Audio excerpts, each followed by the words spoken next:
That's good. One. All right, there we go. I believe we are live. Hello, everybody. Welcome to Miniature Moment with your pal Rob, of course. But today, on our very first episode, I didn't wait. I mean, I could have went with a little leadoff hitter, make a baseball analogy, but we went with the cleanup hitter. We are bringing in today probably one of my favorite channels out there today, and I can't tell you how much I love this channel, and you need to go check it out. Andy from BlackJack Legacy. Not only that, but he's got the coolest t-shirts you'll ever see. And I'm jealous beyond human belief. Andy, thank you so much for taking your time, who's over in England, okay, and has his own Monday night show. But I wanted to make sure that we got this in on a Monday, and I know your show is right after this, so we're going to try to keep everything all nice and tight as we go. But thank you so much for coming on. I really appreciate it. Thank you very much for the invite, Rob. I mean, we've obviously been we've chatted a little bit in the past and stuff like that, and we've talked about a couple of things. But yeah, it's nice to talk to you face to face as well. So yeah, fine. It's been a long time coming, and it's a funny thing because I watch your show quite a bit. Especially Monday Night Live. I love Monday Night Live. One of my favorite shows to, check everybody out. And I lurk in the background. And the hardest thing for me is not to say something. And I'll tell you why, because I have this happen to me, and I don't know that this happens to you. But I run into this thing where, you're going and you're doing your thing. And somebody who has a channel comes on, oh, hey, I love that game. Go over to my channel and check it out. And nothing throws you off more than when somebody does a real dumb move like that. Yeah. And my biggest fear is if I ever say anything in that chat that people go, because people have done it. And I figured because, most of your audience is overseas, nobody would recognize me. But a couple of people recognize, hey, Rob, I love your channel. And it takes away from you. And I'm like, that's the last thing I want to do. No, I know what you mean. Obviously when I was kind of like first starting out and stuff like that kind of thing, obviously didn't really happen very often. But now there's every now and again I've gone to comment on something and somebody's went, oh, hey, it's Andy or it's BlackJack kind of thing. And then I feel like I'm encroaching a little bit. So so as an example, I was watching somebody else's channel the other night, and I didn't comment at all. I just kind of left it on the background. Yeah. And I just I sat and painted, and I didn't interact. But it was nice to watch somebody else for a change. So yeah, I completely get where you're coming from, and I appreciate it because not everybody else does that. Yeah, and the funny thing is, you were talking about one of my most favorite things. It was Blood Bowl. It became this whole thing about Blood Bowl, and I'm like, I played this game for 30 years. Boy, do I have a lot to say about this. And you're sitting there and you're going, you just want to grab the keyboard and you're like, come on, man. Yeah, it is tough. But I've been doing live streams for must be about 2.5 years now, I think. I saw a stat the other day. I've done 127 live streams now. And I'm starting to kind of be able to kind of pick and choose and see which things I need to read, which things not to read and stuff. And the chat's fast enough that I don't have to respond to every single comment if I want to just kind of bypass it. So it's getting easier now. But yeah, there was a time when it really threw me. Yeah, and it will throw you. And I've been doing this this is my 5th year now. Yeah, and I've been doing this and. I was doing Warhammer Quest, actually, the old 1995. Now, you seen that thing? Yeah, of course, yeah. Yeah, I mean, just for me, it's one of my favorite games of all time. And I'm doing it, and in the middle of this thing, this guy goes, "Oh, I love this game. I did a 21-part series, and you need to go check this out." And I'm like, dude, I mean, do you have any class at all? I mean, here I am. It's bad enough that you've got to keep everything in front of you, and you're worried about camera angles, everything else. 100%. Yeah. And then you got to play the game. Exactly. Yeah. I think people kind of forget that sometimes. You're trying to watch the chat and interact with that, and make sure the live stream's still going, and make sure that the sound's still coming through on your microphone, and make sure everything's in focus, and switching between different cameras and all that kind of stuff. Yeah, you kind of forget that stuff. Yeah, and then you have this guy come in here. Oh, hey, come on over to my channel. You'll love it. And then you go over, he's got like 900 people that's watched him, and you're like, dude, what? I have no problem promoting anybody, but have some class. And I think that's a balance, because I've got no problems promoting anybody either, but I think it's like it's a matter of respect. It can be distracting, and it does feel like, it's like you've got a restaurant selling some food, and somebody else walks in and goes, "Hey, come to my restaurant instead. Come and buy my food." That's kind of what it is. But it you're feels basically funny. Walking in. Well, his hamburger looks nice, but mine looks just a little bit better. Hey, come on over. Yeah, or walking right out with a giant sign, 5 cents a hamburger. I'll gladly pay you on Tuesday. That kind of thing. Definitely. Now, how did you get your? I mean, you're a big GW guy like I am. Okay, so how did you get your start? And this is probably the only ordinary question you're going to get. Started in YouTube, or started in the hobby in general? In the hobby in general. In the hobby. So I must have been around about 8, 9-year-old, something like 8, 9, 10. I had a best friend. We used to go to his house. We played a lot of video games, and his older brother, who must have been 14, 15, had loads of miniatures all over his bedroom on shelves. And like looking back now, they were Blood Bowl miniatures. He painted Blood Bowl. He was a fantastic painter. Right. I remember seeing them years later when I knew more about it and realized just how good he was.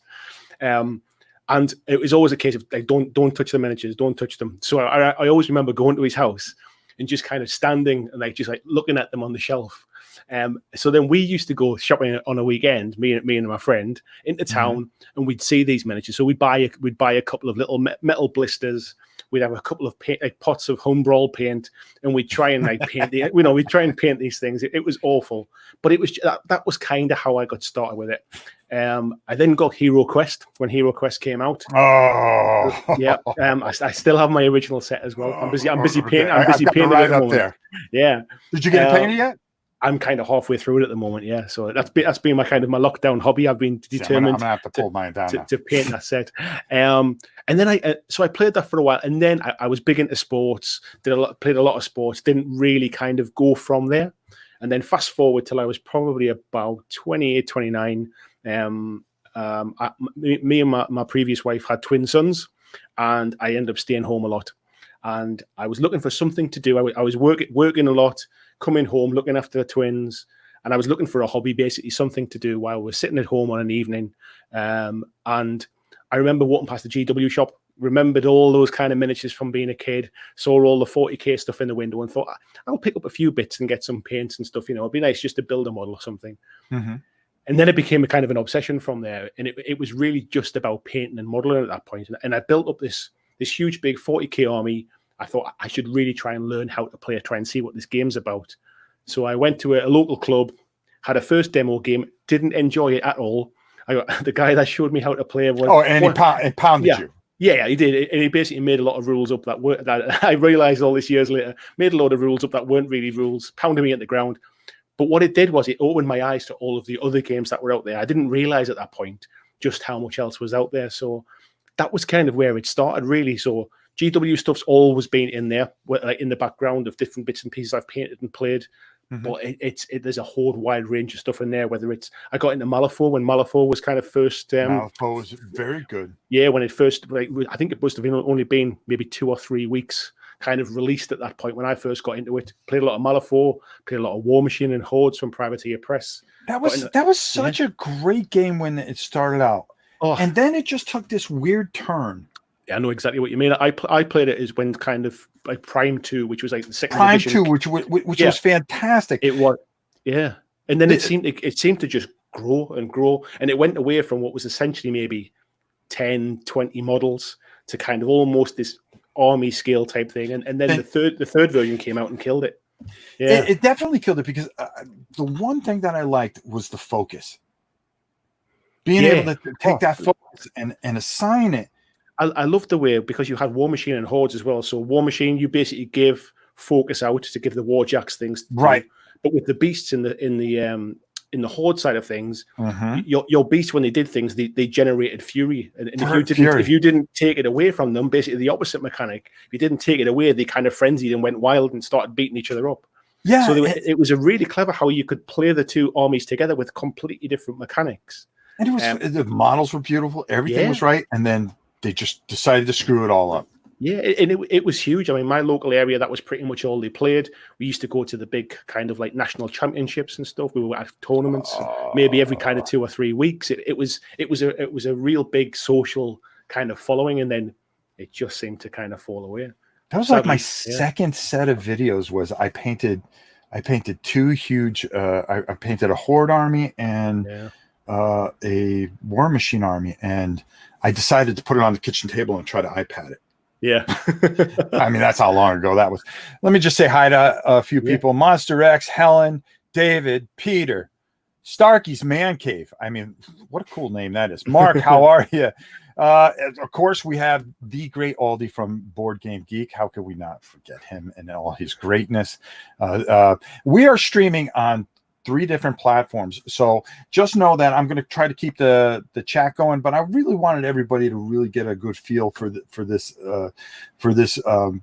new segment that we're going to be doing. We're going to be talking about all things miniatures, and I've said it a million times, and I'm going to say it again. Your channel, I'm completely blown away. Make sure you go check it out, BlackJack Legacy. Support them. It's a fantastic. Go over there and subscribe. I suggest it highly. You won't be disappointed. Your painting is ridiculous. Oh, thank you. I mean, you're very, very good. I enjoy watching. I do it for the fun and the enjoyment and the relaxation. For painting's always been about kind of relaxing for me. I'm not like a competition painter or anything like that. And I think in anything, you always compare yourself to other people, and you think, wow, I'll never get to that. But I would say probably about 6 months ago, I found this kind of Zen-like calm of, This is good. I like what I do. I'm enjoying it. That's all that matters. As long as I'm enjoying it, it doesn't matter if I'm as good as or better than or worse than anybody else. So I kind of feel like I'm in a good place with my painting now. And I think actually my painting's improved because I've kind of relaxed and stopped worrying about it. So yeah. My biggest thing, and I've been doing it a long time, and I hit a zenith a few years ago where I thought I was decent. Yeah. But the biggest problem at my age, is my eyes are going, 60 years old, you start losing things, and this hand is going. So now you start to compensate and start to do different types of things to try to compensate and just to keep a medium kind of quality. And the one thing that I've always tried to do, especially, when I do things is just get people to pick up a brush. Yeah, and you had that conversation a couple of weeks ago, which I thought was absolutely so fantastic. When people were getting killed for painting their stuff. Yeah, because the topic for the live chat was basically that you don't have to be great at your hobby. Basically, it's not a job. You're not competing against people. A hobby should be something that you find fun and interesting and relaxing and motivating. But it doesn't mean you have to be amazing at something. It's like I want to go and play in the Premier League football in the UK or soccer. I want to go and play in the Premier League, but because I can't, doesn't mean I can't kick a ball around in the garden with my son. It's like, and it's that kind of thing with painting. Just because I can't win a Golden Demon painting award doesn't mean I can't enjoy sitting with a brush and putting a podcast on or putting a video on and just sitting and relaxing and enjoying it. And I think people get caught up in this. They see all the fantastic stuff either on the websites for the stores selling their stuff, or they see all these award winners in magazines. And I think they think I'll never be as good as that, and almost just put the brush down and think, well, there's no point trying. And yeah, I'm a big advocate of just pick it up, just do it because you enjoy it, do it because you love it. I agree wholeheartedly, and some of the things, first of all, when I watch you paint, I get that feeling that I want to go pick up my brush. And I paint all the time. I'm sick of it. And the way you do it, there's so many similarities between the two of us. Yeah. And, there's so many times I want to scream on your thing. Hey, you're getting it. You're doing it right. This is fantastic. And I mean, everything that you do. And now that you're doing this full time, which is just fantastic unto itself. Officially for about 5 weeks now or something. Yeah. Is it scary? Do you know what it is? Building up to the point where I officially kind of told everyone that this is what's happening. I'd always been kind of telling my community and people that were supporting me that like this is the long-term plan. It's going to take me a little while to get there, but I am on the track and I've got a plan. And when I get there, I'll tell you, kind of thing. And for one reason or another, it ended up happening quicker than I thought it could. But it was that point where once I kind of come out on a live stream or on a video and tell people that's what's happening, then you better kind of back up like what you're saying you're going to do now, really. So it's hugely motivating. I love doing it, but there's always that kind of like you're taking a leap of faith. I've worked in kind of corporate culture for the last probably 20 years, and it's a big leap from turning up to an office every day and sitting in board meetings and kind of working on projects and managing teams that are scattered around the UK, to just basically cutting myself off from that and that nice regular income and the salary, cutting myself off from that to do something I absolutely love, but with a bit of risk in it. So yeah, it's a bit scary, but it's a motivating kind of scary. Mm-hmm. Yeah. Do you find you have more creative freedom now? Now that you just said, okay, you know something, I'm gonna go for this, and I'm just gonna do it my way, and this is the way I'm gonna do it. Or do you find that you're more encumbered? That, oh my God, I've got to keep this kind of group interested, or you just say the hell with it? Let's do this and see where we end up. I think I'm hugely fortunate that the community and the viewers and the kind of the Patreon group and everyone that's kind of group around BlackJack Legacy as a channel, kind of they allow me really to just do what I want, and they'll come and watch the stuff that they're interested in. And I think the fact I don't just focus on one particular game allows me to kind of to flip off. If I see a new game come out and I'm interested in that, I can kind of take that little deviation and they'll kind of come with me and decide whether it's for them, or if I see there's something new that's coming, I might want to talk about that for a while. So I think I've been really fortunate that I'm allowed to do what I want and people come with me, rather than people saying, well, I only followed you for this one game and that's all I want you to make all day and every day. So I think it's built up over a period of time to allow me to do that. So I feel like I've got lots of freedom. I feel like I can make whatever I want. Some videos will get more views than others. But basically I think the community appreciate the fact that I'm not pigeonholing myself into one thing, and they like the variety. So yeah, I've been lucky, I think. Yeah, and and you do so many different things, because I'll start watching something like, first of all, you made me go out and buy Warcry. Okay, I love that game. And I just started really trying to get it going, and I got my son to the point where he goes, Dad, when you're gonna, and he lives down the street. Yeah, and he goes, when you're gonna get it done, and I want to come over and we'll do it live. So I've been working all that, and the way you made that look so easy, putting all that stuff together. Oh, I think it's everything. I don't consider myself to be an expert, or like I'm not an expert painter. I'm not a competitive player. I'm not going to be able to tell you the latest kind of sort of tactics and which lists you should have for certain games. I'm like that's not really my kind of thing. So everything I kind of do is always around beginner entry level things. There's loads of channels out there who are really high end painters. Oh God, yeah. There's not a lot out there that's trying to get kind of beginners to pick up a brush and actually just dive in and try something different. So it was never intentional that I would aim that way, but that's just kind of how things have worked out. And people have kind of said that I explain things in a way that's easy to understand. So I think that's kind of all been little sort of benefits to me, really. Like I say, it was never like a plan in the early days. But I think it just kind of, I stuck doing the things I enjoy doing, and it's kind of led me to this point. So yeah, it can't be too bad. Yeah, and that's another thing that I absolutely love. But I got to ask you, because I've been having some unbelievable frustration. Okay. I'm putting together, do you remember, it came out about a year ago, Adeptus Titanicus, the Horus Heresy. That giant $300 box. The big mechs things, and yeah. But I got the 2 mechs done finally after going back to college and understanding physics and algebra. But I'm putting those little buildings together. Oh my God. Yeah. Who came up with that? So I gotta ask you a question. Okay. What was the toughest thing that you ever put together that frustrated you? I'll tell you exactly what it is because it's happened this week for the second time. And I'm wondering because I think I know, and I'm going to find out. But go ahead. So Corvus Belly have got this new. I've got Infinity. They've got Code 1, which is the new Code 1 set. Got it up there. Yeah. They sent me a review copy this week. So I sat at the weekend and started putting together the miniatures. Now, for whatever reason, I took all those little metal miniatures, I scrubbed them twice because I've had problems gluing them together in the past. I bought new super glue. I literally had, I got the planets to align. I waited till the moon was in the right place. I did everything I could to help, and I could not get super glue to stick those metal miniatures together, no matter what I did.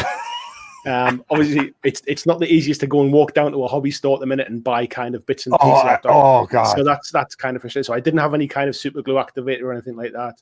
So I just basically sat just getting more and more frustrated building these miniatures. And I've had this same problem in the past.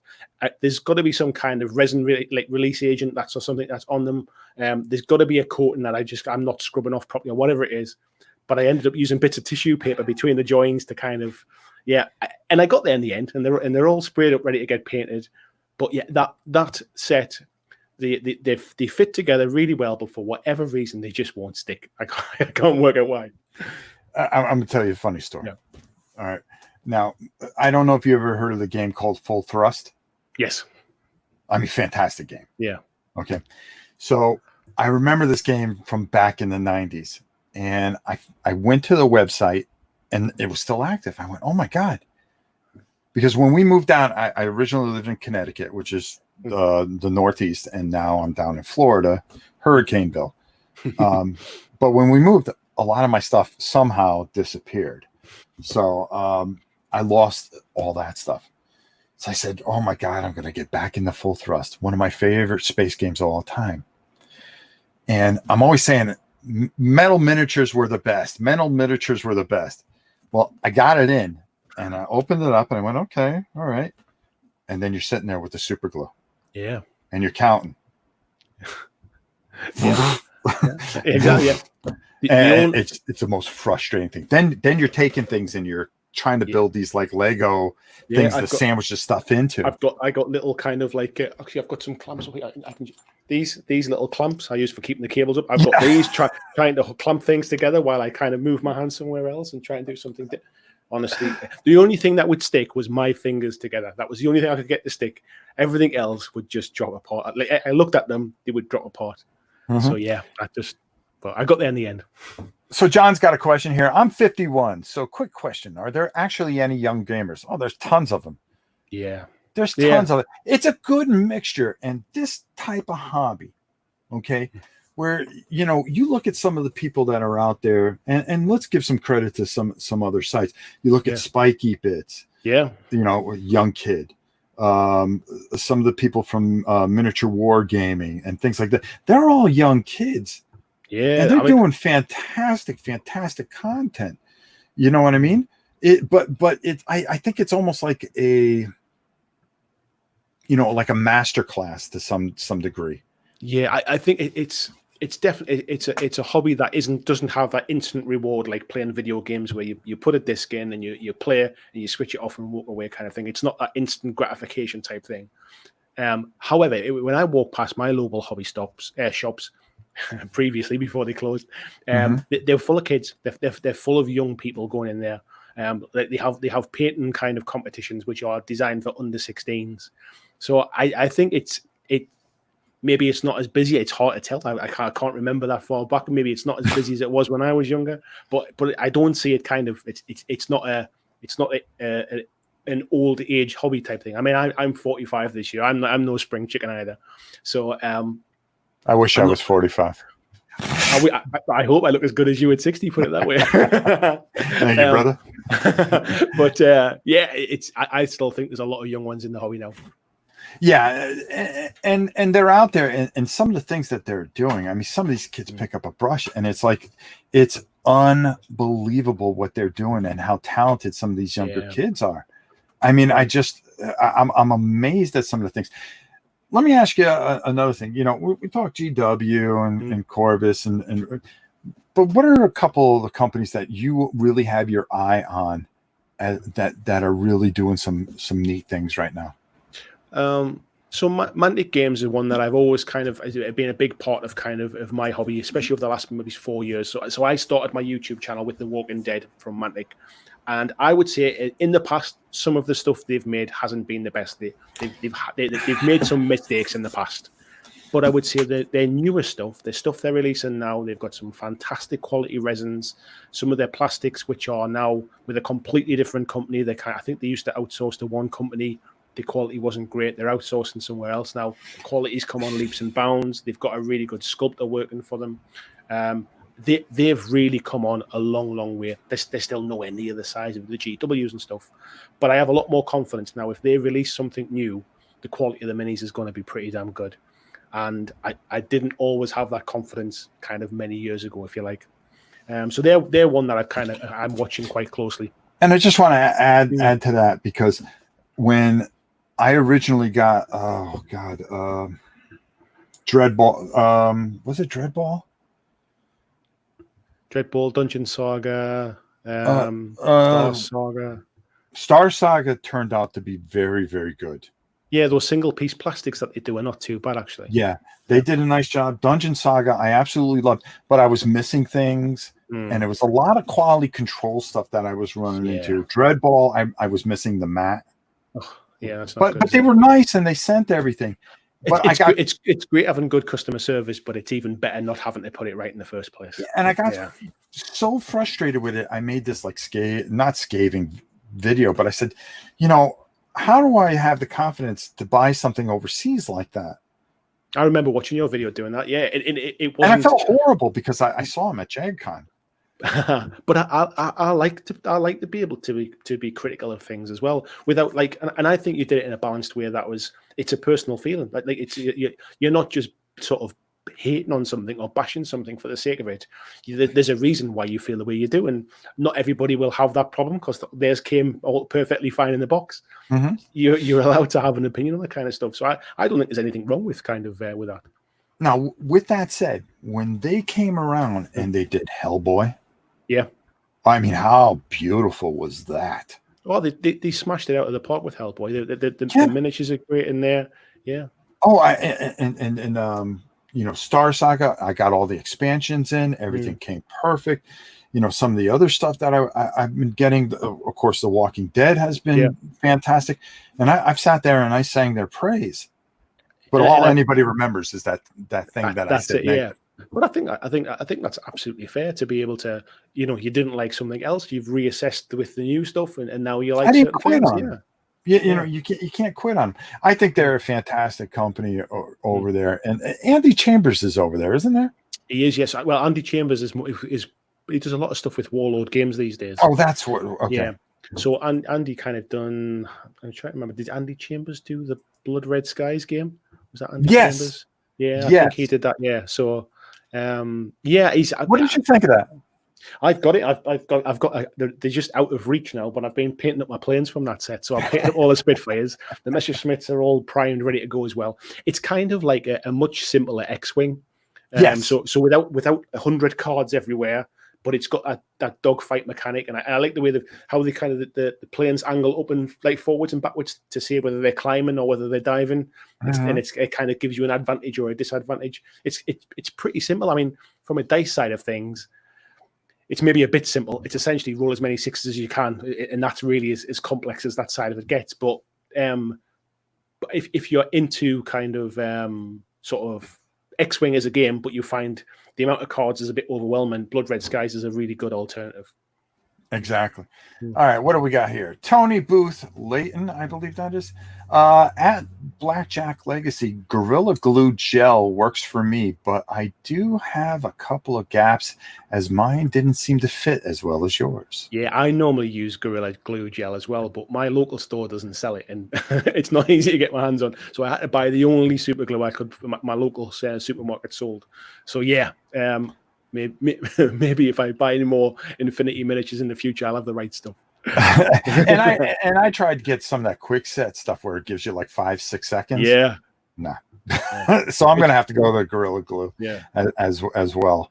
which is fantastic. But Mantic as a whole, I mean, home run without a doubt. Well, you know what? I saw you doing a couple other things that were kind of outside the box for you. I mean, do you really? Now, I always lived by this kind of motto that I'm not going to do cult of the new stuff. Yeah. You know, and do you feel that as well? There has been times I get swept up in the same kind of the same hype that everybody else does. You know, you can't help it. I'm not immune to it. And what I would say is I would never do anything on my channel just because it's new and kind of going to be the next big thing if I wasn't interested in it myself. So I think Warcry is a really good example. When Warcry was first announced, I publicly said kind of in my groups and things, that's not really my kind of thing. I'm not a huge fan of AOS. Right. I don't really think it's kind of what I'm looking for. And then the rules got leaked online. Somebody shared the rules when they shouldn't have done. I read the rules and it was like I had the complete 180. It was like, actually, this is just, it's so streamlined. It's so straightforward. It's maybe exactly what I am looking for. So I'm fine to kind of to reevaluate stuff the same way. And it ended up being a bit of the cult of the new, the big hype thing. But I tend not to just sort of like get my attention switched off. This is something that's brand new, just been released. I want to dive off and look at that now. I tend to I do the stuff that interests me. And recently, because I've been kind of saving up every spare sort of penny to get ready for going full time on the channel, I went 6 months without buying any hobby stuff at all. I literally saved every penny I could to make sure I could get a head start really on doing the channel. And it was really eye-opening. I went back and I went into all those things that I'd bought in the past and had kind of played once and put in the box and not played again, and really kind of reassessed what parts of the hobby I really love and which parts I maybe didn't love so much, and why did I buy some things and then never touch them. And it was quite eye-opening, really. It was really, and I've bought stuff since then, but I've only bought stuff that I've really kind of wanted, and I'm not getting caught in buying a full army for a new game and then realizing 3 weeks down the line that I don't really like it and I'm not going to paint it and I'm not going to play it, kind of thing. So I'm setting myself little goals. So I'm building up a Kings of War army at the moment. I'm running like a slow grow campaign thing for that. So I've got other people coming on board with that. I'm just gone past the halfway mark. I've never painted up like 1,000 points of a Kings of War army before. So it's nice to kind of have those little goals just to do things a bit at a time. So yeah, to answer your question, I don't get sidetracked by the latest thing and feel like I have to cover it to put on the channel. Right. But I'm not immune to it. If something takes my fancy, yeah, I'll still go and look into it. What do you think of Kings of War? Because it's something I've been on the fence about, but I would love to hear your opinion on it. For years, I always thought, and it was pure kind of speculation. I'd never played it. I'd never kind of really got any further than just looking at it. I like the idea of having a mass battle game with a big kind of sort of a big army of miniatures. However, my experience of mass battle games with Warhammer Fantasy at my local gaming club was you had two folks who were just spending the day looking in the book. Nothing really seemed to be happening. They looked like they were reading more than they were playing. So that kind of my impression of that instantly kind of clouded my judgment, and I thought there's absolutely no way I will ever be able to commit to painting that amount of models. So I've always, it was something I looked at, but decided it wasn't for me. And then I had a demo of it at my local gaming store. There was a guy who said, "Look, I've got two armies. I'll give you a quick demo." And so he introduced me to it. We put the models down.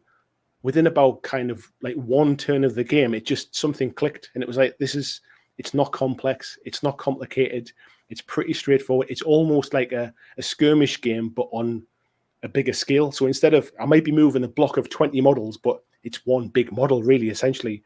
So you're not taking models off and putting them back on. You move them as a big block, and if they're kind of defeated, you take them off as a big block. So actually, it's not a lot to kind of get your head around. Yeah, it just makes it much more streamlined. It's really quick. It just feels intuitive. And it's another one of those games where I had an opinion until I tried it. And then because I tried it and enjoyed it, it was like, actually, I think I could motivate myself to paint an army, because now I'm looking forward to playing the game. But I think in the past, my idea was I needed to build an army to then try and play it. We're getting a demo from someone and actually kind of opening my eyes to it. Yeah, it's a great game. It's the kind of game that you can play a couple of games in an evening because it plays really fast, and it just feels quite. It feels quite kind of like straightforward. It's not too complex. Like the rule book is about that thick, but actually the rules are a really small part of it. What's in there is all of the army lists for all of the armies and loads of background lore and stories and you gotta have story. yeah. So they've done a really good. They've done a really good job, and they're at their third edition now as well, which means they've managed to kind of iron out a few kinks and tidy some stuff up now as well. It's a fab game. Anybody that kind of is on the fence about it, I would suggest definitely, even if you just cut out bits of cardboard to the right base size and just try and play through. I think the rules are free online as well, so you can kind of push them around a little bit and get a feel for how the game works. It just kind of gives you a little bit of a feel for it, really. When you have surprises like that, does it change how you look at games going forward? It does. Because I've had that same experience where I went nah, and then I went, oh man. Yeah. Or I went to Gen Con and I bought 9,000 games and I go, well, I'm never going to play that, and then I just decide to open it.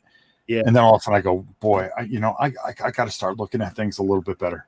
It's kind of a double-edged sword because I think what it does is it makes me look at more games that I probably wouldn't have looked at before, which is great. However, there's a lot of games out there, so it's knowing where to draw the line of, well, actually, where I can't play everything, so where do I draw that line of what I am interested in and what I'm not? So there still has to be something that kind of piques my interest, but I am open to trying any game. Basically, if somebody said, I've got this set, do you want to have a demo of it? Yeah, absolutely. I'll try anything, because I've been surprised too many times by games that maybe I had a false opinion on or the wrong opinion on. So yeah, I'll try anything now. All right, we've got a question here, guys. How do you feel? How do you guys feel about Warhammer bringing back fantasy battles in the old world? It's kind of interesting. I'm not really sure where it's come from or why they've decided to do that. Yeah, it caught me off guard as well. Like GW are from a money point of view, from a financial point of view, are making more money than they've ever made. They're expanding out into media with like Amazon TV shows and animated series and children's books. They're writing books now which are like horror novels based in the Warhammer universe. They've got video games licenses out there. It seemed like a strange choice, but I guess at the minute, I don't know enough about it to know exactly what their direction is. I can't imagine they're going to just bring back the same version of what they used to have years ago. So when we know more, I think I'll be able to form some kind of opinion. But at the minute, I can't imagine they're going to bring a new game and then not have a new range of miniatures for people to spend money on. So yeah, so it feels. I'm not sure. Is my honest answer. I think it's. Somebody's just saying there's still a place for Warhammer Fantasy. There's definitely still a place for it. I wonder whether is it distracting? Does it take players away from one of the? I don't think we're suddenly going to get a flood of new people coming into Games Workshop sort of to buy this fantasy game when I think a lot of it will be kind of cross-pollination of pulling from their existing Age of Sigmar base maybe. So it's kind of a funny thing, because you talked a little bit earlier about how, when you first saw Age of Sigmar, you went, what are you doing? Why are you messing with fantasy? And now you get to this point where fantasy, Warcry, all kind of involved, they evolved into what we have now, where it's so easy to learn this and understand this. And now that they want to bring it back, you're almost like, no, we're good. So you're kind of torn, because, I loved the old rank and file system. Yeah. But I also remember those Saturday afternoons going, okay, page 157. Yeah, I think you can do that. No, I can't. What do you mean you can't? It's right here, and then, okay, move it. Okay, and then you run into another thing. And you forget about those times, and then the simplicity. Yeah. When Age of Sigmar came out, first of all, the shock of the new figures was completely okay. These are Space Marines in fantasy land. Okay, what are they trying to pull on me? and there was just no going back. And as it evolved, it just got better and better, and told again, which they're fabulous at, is their wonderful story that they tell. Oh, without, I mean, and to be fair with fantasy as well, there's like 25 years of background that they've created over the years. And the video games around Warhammer Fantasy still do really well with things like Vermintide and Total War Warhammer as well. Those things are still hugely popular. So I think there's an audience for it.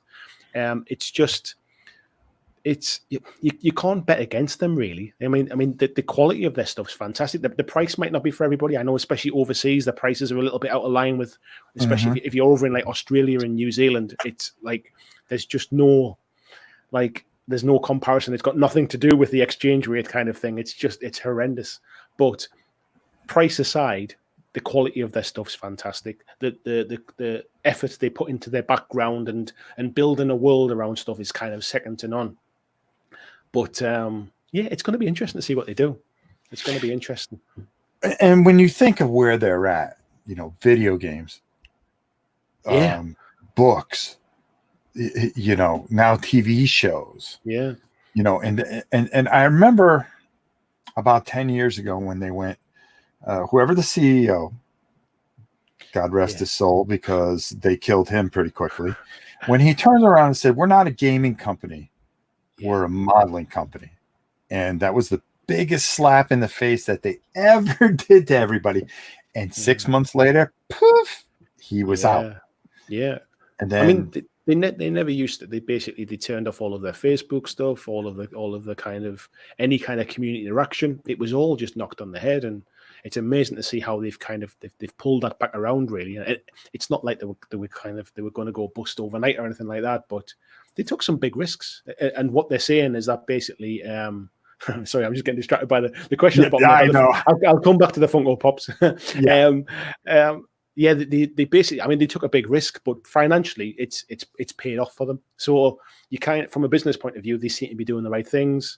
And they're trying to get new people into the hobby as well. They've got that obviously full range of paints and starter sets and everything else. And if it wasn't for Games Workshop, I wouldn't be probably gaming now, I would imagine. So you can't bet against them, really. They seem to know what they're doing. No, and it's a funny thing, and I always took this, and then I'll let you answer the Funko Pop question, is that when Games Workshop does this, other companies are able to do this. Oh, yeah. So your Mantics, your I can, 17 other Warlords and so forth and so on.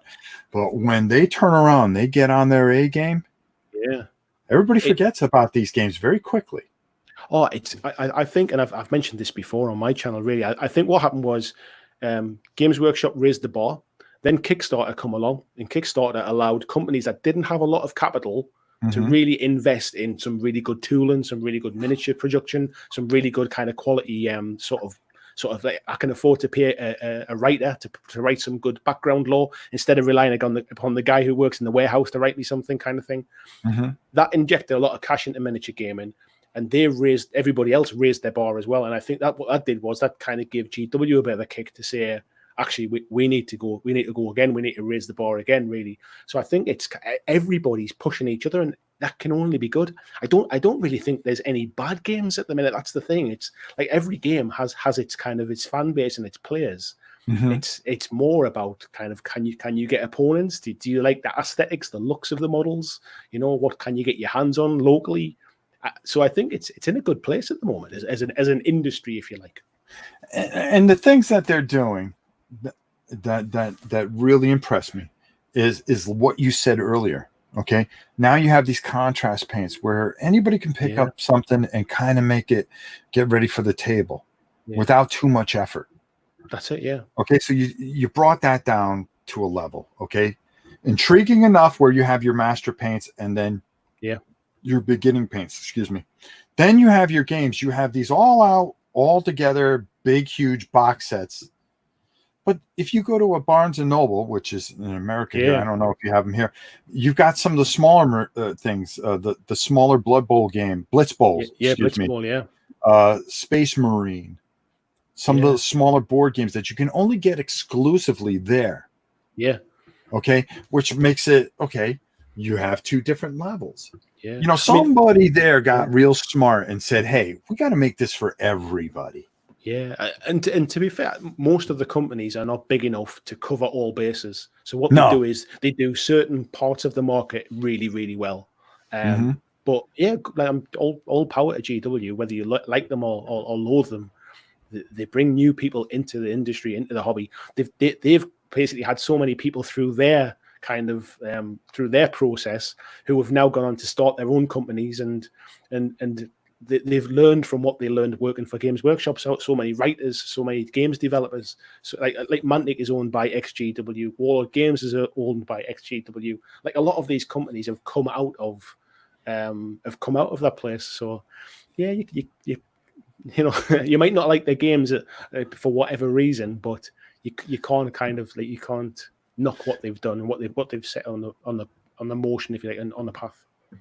We'll come back to this, but everybody definitely wants to find out what's going on back there, bro. So I've got on the top shelf there, I'm doing a bit of turn around now. So I've got Katana and Deadshot and The Flash and Arrow. And then there is, I forget what it's called now, another one from the Suicide Squad and Captain Boomerang. So Suicide Squad, DC stuff up the top there. And then we've got Batman, Superman, Marvel, sorry, at the top, is it? I forget now, yeah.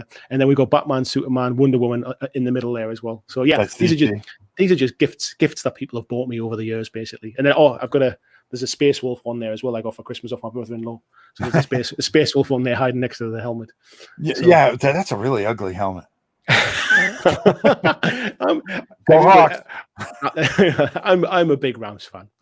We've had a good run of late. We haven't always had a good run. What's your favorite Premier team? So, my hometown, my local town. Don't you do it.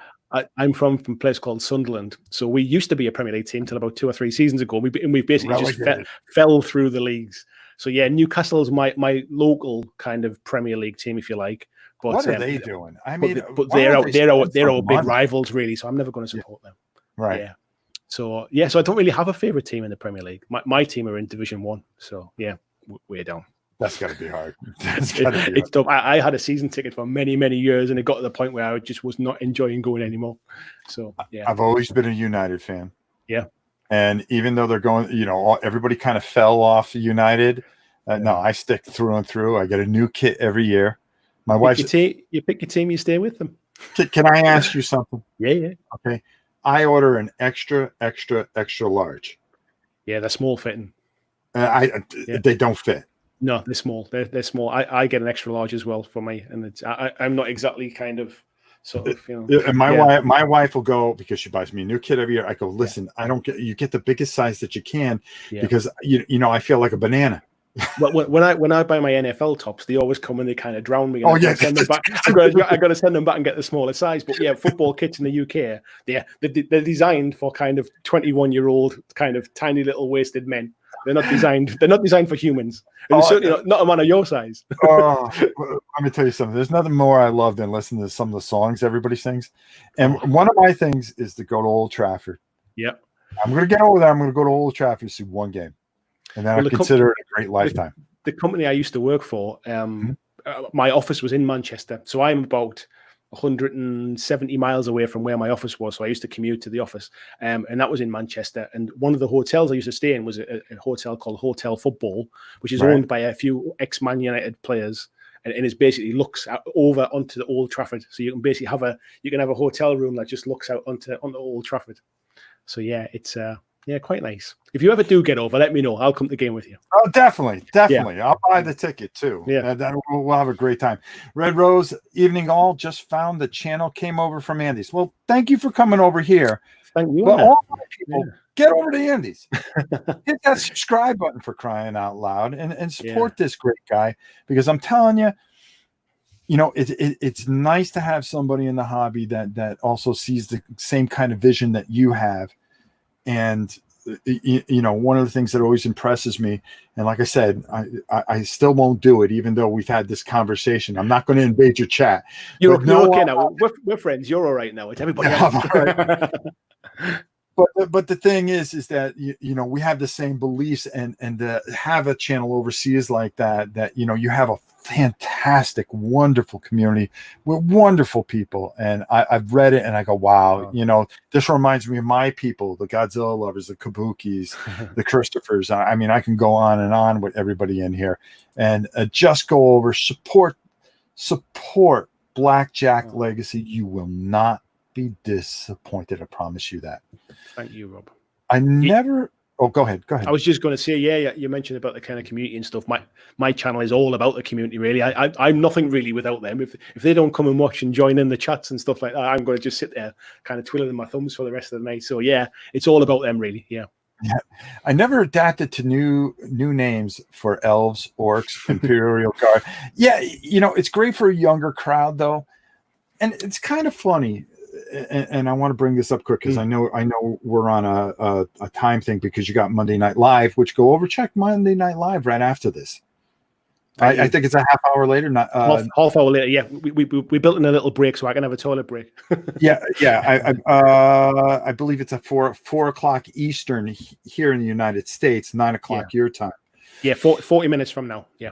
Yeah, 40 minutes from now. So, you know, go over, check that, and see what it's all about. You know, again, trust me. I've never steered you wrong. Thank you, Rob.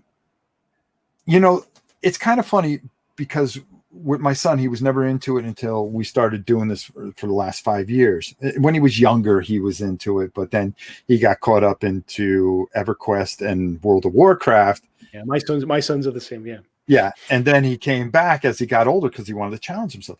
So, anyways, now all these new names, he's like, and then he goes back and he starts reading the history. He started reading Horus Heresy and all that stuff. Yeah, and that's why I started putting that thing together. It's because he goes, well, did you know that how this all came about? And he starts explaining it to me. I go, oh God. Yeah. The amount of people that play those games because the background, the history, the lore is so deep and kind of, I mean, they're like political novels sometimes. I mean, there's so much kind of infighting, and it's much more than just there's all these people from one race fighting all these people from another race. There's a real kind of narrative through that. But yeah, the interesting thing though about the names of the elves and stuff, so it was a purely financial reason why they did it. They basically can't cover IP of the name elves because it's a generic name. So they changed all these names to stop people basically piggybacking on their IP. That's what it was. So the name Space Marine, for example, you can't IP that because a Space Marine is just a space soldier. That's why they called it like Adeptus Astartes now and all that kind of thing. So there's some lore in the background as well. But yeah. All right. So pre-2000, this is a tough question. Yeah. Okay. Your favorite specialty game? Oh, pre-2000. I'm trying to think now. I think pre-2000 I wasn't really playing. No. I didn't really come back into it until probably about, I'm trying to think now. When was I playing? Actually, I think I wasn't really playing GW stuff back then. So I've like, for example, things like Necromunda, things like Mordheim, they all passed me by. I never really played those. Did you ever try to go back and get those? Or did you ever have an interest in that stuff? No, I think I was playing a lot of Malifaux. I was playing a lot of War Machine. What else was I playing around that time as well? I forget now. But yeah, a lot of those kind of passed me by. So I did pick up Necromunda when it came back round again more recently. I picked Necromunda up to try and kind of get into that. I picked Blood Bowl up as well and try and get back into that. I've got like Silver Tower down there as well. I love Silver Tower. But yeah, but back then, yeah, I don't think I wasn't really in and amongst the GW stuff then. Now, you know something, Silver Tower, I'm torn on. Okay. I'm very, very torn on it because, you know, right up here, I've got the original. I actually have two sets of the original 1995 version. Yeah. And when they came with Silver Tower and they announced that, I went, oh my God, you know, they're going to do it like the old one. And then it was just totally different format. Yeah, I think that I'm not necessarily looking back on them with the rose tinted glasses. So I took Silver Tower as the game it was really, rather than kind of, I wasn't comparing it to something because whilst I was aware of it, I didn't really I didn't really play it. I hadn't played it, so I'm just looking down now. So I've got things like Space Hulks down there as well, Dreadfleet's down there. So I've bought into those specialist games over the years, but probably more later, I think. Yeah, and I'm sorry, I just well, for me, and look, you got all these people that just subscribed. They're going to go over, check out Monday Night Live. Thank you very much, folks. Yeah. Yes, thank you very much for doing that. And I'm telling you, I never steer anybody wrong, but I promise you, you will not be disappointed. I don't point you some place just to do it. I do it because I believe in the place. And, I really believe in BlackJack Legacy is one of the up and coming channels. And I guarantee you, a year from now, you'll surpass me by 4,000 or 5,000. And I'll be very happy to see that. We'll have teamed up by then, Rob. Don't worry. Oh, that's right. And we'll take everybody out. Yeah. but getting back to a Warhammer Quest, and I want to hit some of these questions here before we lose you in 8 minutes. But for me, seeing that new mechanism, I liked it, but it wasn't Warhammer Quest. Yeah, and I think there's a lot of folks feel that way about some of the stuff that they bring back. So, like, for example, Necromunda came back and was almost... Oh, sorry, Blood Bowl, I would say. Blood Bowl was almost copy and paste. It's the old rules in a new box. They're never going to change that. Yeah. Because people will go nuts. Exactly. Then Necromunda come back, and there was just enough it changed so that it was people were like, oh, I think I prefer the old rules. That's what I've always played. The old rules are free because they're on Yak Tribe and stuff like that. I think it's a real fine line to bring back the old stuff, which has got like it's the old guard basically. It's the people that used to play it years ago. That's the target market really for that stuff. It's really hard to bring that back, improve it, and not get away from the kind of the crux of it. That's why things like Blackstone Fortress has done so well, because it's not really based upon, it's Warhammer Quest, but not Warhammer Quest like you remember it, if you like. Yeah, I think I would have been all right if they called it anything else. Yes, and I think that's trading on the name, isn't it? It's the marketing side of things. It's the It's the pulling on the heartstrings. Like if they'd brought that out as Mordheim Warcry, people would have been really upset, like, because it's not Mordheim. Yeah, right, exactly. But with that said, Blackstone Fortress. Yeah, I know you haven't got to that. No, I've not played it yet. No, but I keep hearing how good it is, though. So it's really good, and it made me go, okay, you want to call this Warhammer Quest? I got no problem with it. But giving me a 40K version of this and adding a couple more twists that I went, wow. Yeah, I mean, wow, and I suggested before they do away with it. I just want to say, listen, see the beginning of the show. We actually talk about this. Yeah, how the pressure now that this is your full-time job. We actually talk about that. So watch the beginning of the show if you're coming in late. Andy really hits on it and really hits this out of the park. Let's see. Okay, there we go. Have you guys seen the Star series 1 to 5? By the way, really good stuff created by one person too. Yeah, so this is the animated series that somebody's been doing, haven't they? And it's absolutely phenomenal quality. I mean, the storyline itself maybe isn't so strong, but I think the animation that this one guy's done is just absolutely unbelievable. He has a Patreon that's basically funding this. He's doing phenomenally well out of that Patreon as well. And it wouldn't surprise me if really what he's doing is he's putting himself in the shop window to say, "Hey GW, I'd love to come and do this for you," kind of thing. Like I'd love to do that. So I don't know if anybody watches, and this is going to be a complete left field thing, but there's another YouTube channel called Corridor Crew, which is basically it's nothing to do with miniature wargaming. It's all to do with kind of like video production, and it's about they are basically like special effects editors and stuff. And what they do is they review films and say, this is how they did that special effect, and this is how they did this. This is how this stuntman did this stunt and stuff. And on a recent episode, they talked about the Astartes show and basically said about how good it was and actually how phenomenal, how basically with a home computer now you can crank out that kind of quality of stuff, and that basically years ago it would have took a factory of people to produce that. Now you can do it on a home computer kind of thing. So yeah.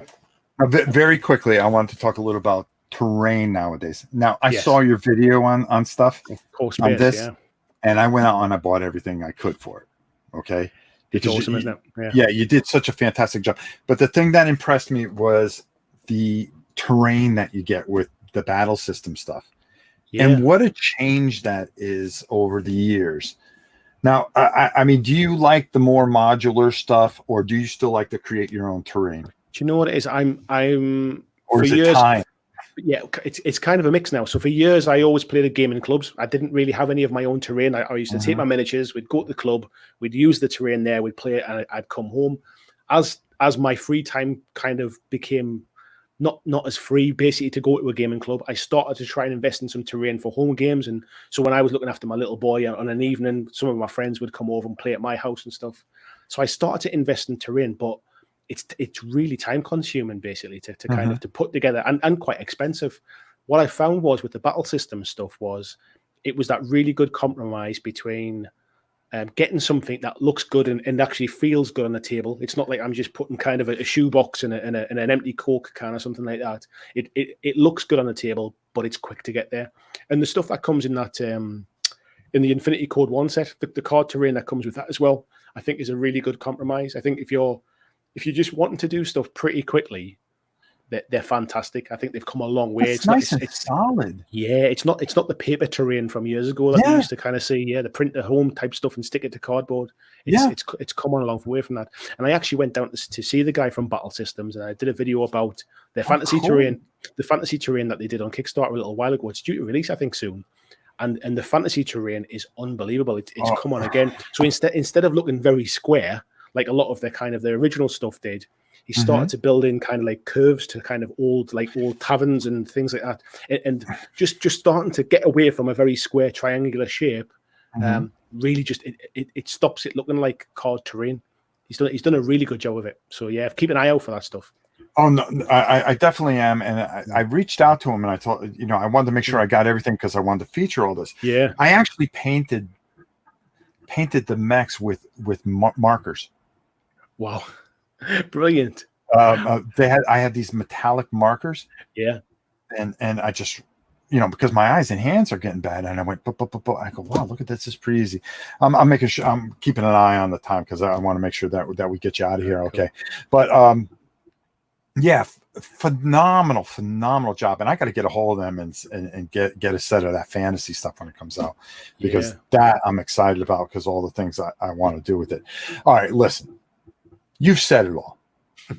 I mean, we could probably talk another hour without a doubt. Yeah, without a doubt. And definitely, I'd like to have you back on a day that you're not as busy. Oh, I'd love to. Listen, thanks. I really, or maybe I'll even come on your show and annoy. Yeah, let's do that. Yeah, definitely. But listen, everybody, if you're not part of the BlackJack legacy movement, then you're missing something, and shame on you. Okay, shame on you. A fantastic guy, as you got to see. If you're just coming in late on this video, go back and watch it. You're not going to be disappointed. This is a fantastic channel, and Andy, you're just fantastic to begin with. And I'm just really glad that you had the time to come spend some time with me over here. Oh, thanks, Rob. You're more than kind, mate. You're more than kind. But yeah, thanks very much for the invite, and thank you to your awesome community for putting up with my ramblings for an hour as well. Oh no, it was fantastic, and like I said, that's what we're here to do. Miniature Moments. Join us next week, as always. Make sure you like and subscribe here at Rob's Tabletop World, and hey, you damn better like and subscribe at Monday Night Live. That's coming up real quick in 1/2 hour. So we're going to get off here so he can get prepared for that. I'm going to get out of his way. And until next time, for Andy and myself, it's your old pal Rob saying, we'll see you soon.